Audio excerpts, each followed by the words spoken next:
ईद छोटी हो या बड़ी, बच्चों ने तो आखिरी ईद मनानी होती है।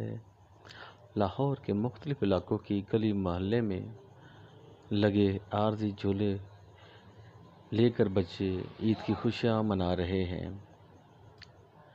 जैसा कि कोरोना वायरस की बाइस लाहौर के चिड़ियाघर और पार्क वगैरह बंद होने की वजह से बच्चे ईद के दिन गली मोहल्ले में झूले लेकर ईद मना रहे हैं।